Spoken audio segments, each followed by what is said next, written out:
നമസ്കാരം. UDF-ന് വേണ്ടി ജമാഅത്തിന്റെ ബുദ്ധി കേന്ദ്രത്തിൽ ഉത്ഭവിച്ച ഒരു വോയിസ് ക്ലിപ്പ് വാട്സപ്പ് ഗ്രൂപ്പുകളിൽ വ്യാപകമായിട്ട് പ്രചരിപ്പിച്ചുകൊണ്ടിരിക്കുന്നുണ്ട്.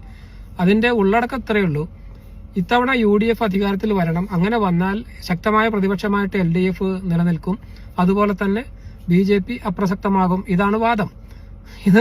അതിന്റെ ഉള്ളിൽ പറയുന്ന കാര്യം എന്താ? UDF ജയിച്ചില്ലെങ്കിൽ അഥവാ കോൺഗ്രസുകാർ തോറ്റാൽ അവർ BJP ആകും, അതോടുകൂടി കേരളത്തിലെ UDF ദുർബലമാകും എന്നാണ് അവർ പറയുന്നത്. പക്ഷെ നമ്മുടെ അനുഭവം എന്താ? ഈ കഴിഞ്ഞ പഞ്ചായത്ത് തെരഞ്ഞെടുപ്പിൽ ഉൾപ്പെടെ മറ്റത്തൂർ പഞ്ചായത്തില് അവിടെ UDF ആണ് ഭൂരിപക്ഷം കിട്ടിയത്, പക്ഷെ അവിടെ ഭരിക്കുന്നത് BJP ആണ്.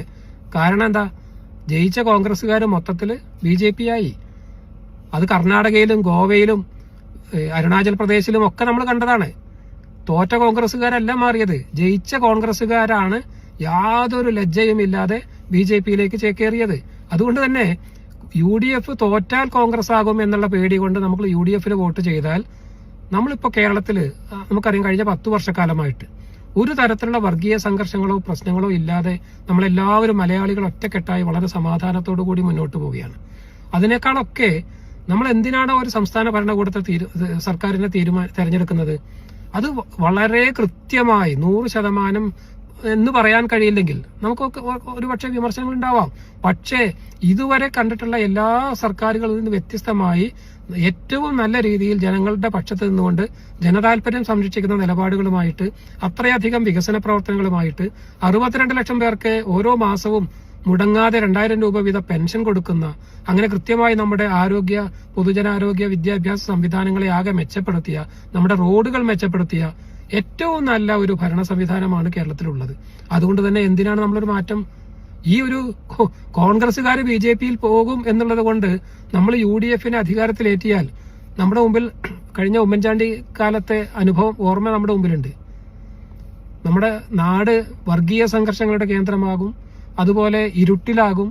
അങ്ങനെ ഒരുപാട് ദുരനുഭവങ്ങൾ. നമ്മുടെ സർക്കാർ സ്കൂളുകൾ 40% ലാഭത്തിലല്ലാത്തതുകൊണ്ട് അടച്ചുപൂട്ടണമെന്ന് പറഞ്ഞ കൂട്ടരാണ് അവർ. നമ്മുടെ KSRTC തനിയെ നിന്നുപോകുമെന്ന് പറഞ്ഞ കൂട്ടരാണ് അവർ. അപ്പോ മാത്രമല്ല, ഇപ്പോൾ BJP-യെ സംബന്ധിച്ച് അവരുടെ താല്പര്യം എന്താ? ഏത് വിധേനയും ഇന്ത്യയിൽ ആകെയുള്ള ഒരു ഇടതുപക്ഷ ഗവൺമെന്റാണ് കേരളത്തിലേത്. അതിന് ആ ഇടതുപക്ഷത്തെ ഏത് വിധേനയും പരാജയപ്പെടുത്തുക എന്നുള്ളത് BJP-യുടെ ആവശ്യമാണ്. അത് മാത്രമല്ല, കോൺഗ്രസ് വന്നാലും BJP-യെ സംബന്ധിച്ച് പ്രശ്നമില്ല. കാരണം കർണാടകയിലെ തെലങ്കാനയിലൊക്കെ കോൺഗ്രസ് ആണ് ഭരിക്കുന്നത്, പക്ഷെ അവിടെ നടപ്പിലാക്കുന്നത് മുഴുവൻ BJP-യുടെ നയങ്ങളാണ്.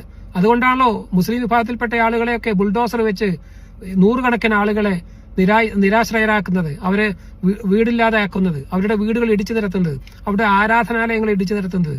അപ്പോ BJP-യെ സംബന്ധിച്ചാണെങ്കിൽ കോൺഗ്രസോ UDF-ഓ അധികാരത്തിൽ വന്നാലും ഒരു പ്രയാസവും അവർക്ക് ഉണ്ടാവില്ല. നേരെ മറിച്ച് ആശയപരമായിട്ടും മറ്റു നിലയ്ക്കുമൊക്കെ അവരുടെ ഏറ്റവും വലിയ എതിരാളി ഇടതുപക്ഷമാണ് എന്നുള്ളത് കൊണ്ട് ഏത് വിധേനയും ഇടതുപക്ഷത്തെ പരാജയപ്പെടുത്തുക എന്നുള്ളതാണ് BJP-യുടെ ആവശ്യം. അതുതന്നെയാണ് UDF-ന്റെയും ആവശ്യം. കഴിഞ്ഞ 10 വർഷക്കാലമായിട്ട് കേരളത്തിലെ പ്രതിപക്ഷം ഇടതുപക്ഷത്തിനെതിരായിട്ട് ഉന്നയിക്കുന്ന വിഷയങ്ങളിലെല്ലാം അവര് പൊതുവായിട്ട് ഒറ്റക്കെട്ടായിട്ട് നിൽക്കുന്നത് നമ്മൾ കണ്ടതാണ്. അപ്പൊ അതുകൊണ്ട് തന്നെ UDF അഥവാ ജയിക്കുകയാണെങ്കിൽ അത് BJP ജയിക്കുന്നതിന് തുല്യമാണ് എന്നുള്ളത് നമ്മൾ മനസ്സിലാക്കണം. ഇടതുപക്ഷം അഥവാ പരാജയപ്പെട്ടാൽ അത് നമ്മൾ ഇതുവരെ ഉണ്ടാക്കിയെടുത്തിട്ടുള്ള നേട്ടങ്ങളെല്ലാം തകിടം മറിക്കുന്ന സ്ഥിതിയിലേക്ക് പോകും. 62 ലക്ഷം വരുന്ന ആളുകൾക്ക് 2000 വീതം മാസം കിട്ടുന്ന പെൻഷൻ നിലച്ചു പോകുമെന്നുള്ള കാര്യത്തിൽ തർക്കമില്ല. അങ്ങനെ ഒരുപാട് കാര്യങ്ങൾ. അതുകൊണ്ട് തന്നെ ഈ തെരഞ്ഞെടുപ്പ് വളരെ നിർണായകമാണ്. ഇതിൽ ജാതിയോ മതമോ കക്ഷി രാഷ്ട്രീയമോ ഒന്നും നോക്കാതെ നമ്മുടെ കേരളം മനസമാധാനത്തോടുകൂടി ജനങ്ങൾ ജീവിക്കുന്ന ഒരു പ്രദേശമായി നിലനിൽക്കണമെങ്കിൽ ഇടതുപക്ഷം തന്നെ തുടരണം എന്നുള്ള രീതിയിൽ നമ്മളതിനെ കാണണം. ഇടതുപക്ഷത്തിനെ വിജയിപ്പിക്കണം.